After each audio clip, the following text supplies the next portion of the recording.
सारा संसार जलने लगा। यह देख सभी देवता ब्रह्मा जी के पास पहुंचे और इस स्थिति से बचने की कामना की। ब्रह्मा जी रावण के पास पहुंचे और उससे वर मांगने को कहा। रावण ने कहा, मुझे अमर होने का वरदान दीजिए। ब्रह्मा जी ने वरदान देने में जब असमर्थता जताई तो रावण ने कहा, हे प्रभु, मुझे ऐसा वर दीजिए जिससे कि मुझे सुर असुर पिशाच नाग किन्नर या अप्सरा कोई भी न मार सके।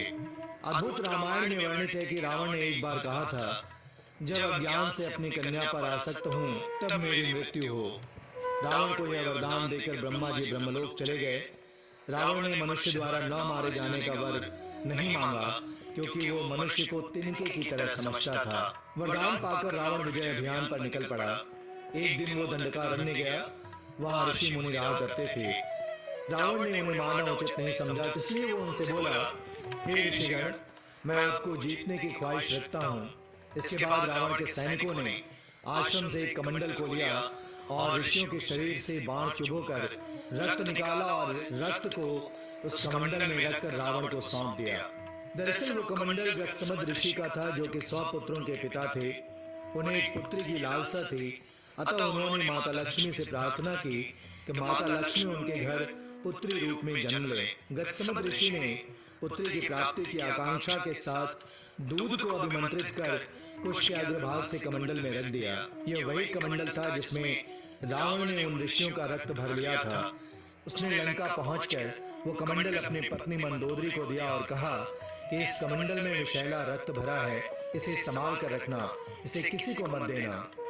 रावण विश्व विजेता बन अहंकार में चूर हो गया था। उसने दानवों, यक्षों, गंधर्वों की कन्याओं का अपहरण कर मंदरांचल, हिमवान और मेरु वन में रहने लगा। मंदोदरी को यह सब ठीक नहीं लगा। उसने मर जाना ही ठीक समझा। अचानक मंदोदरी को रावण द्वारा दिए गए विषैले रक्त से भरे कमंडल की याद आई। उसने कमंडल का सारा रक्त पी लिया। कमंडल के रक्त को पीने के बाद मंदोदरी का गर्भ ठहर गया। ऐसे में वो घबरा गई। उसने सोचा, महल की अन्य स्त्रियां क्या कहेंगी, रावण भी यहाँ कई वर्षों से नहीं है। तब मंदोदरी तीर्थ यात्रा की बात कहकर विमान से कुरुक्षेत्र आई। उन्होंने उस गर्भस्थ शिशु को जन्म देकर एक संदूक में रखा और जमीन में दफना दिया। कुछ समय बीतने के बाद जब राजा जनक कुरुक्षेत्र गए और उन्होंने उस जगह पर सोने के हल से भूमि को जोता तो उन्हें एक कन्या संदूक में मिली। कन्या के भूमि से निकलते ही आसमान से फूलों की बारिश होने लगी। इस बीच एक आकाशवाणी हुई, राजा जनक, इस कन्या का लालन पालन अब तुम्हारी जिम्मेदारी है। हल की रेखा से निकलने के कारण इस कन्या का नाम सीता होगा। सूर्य के समान दीप्ति इस कन्या से तुम्हारे घर में बहुत बड़ा कार्य संपन्न होगा।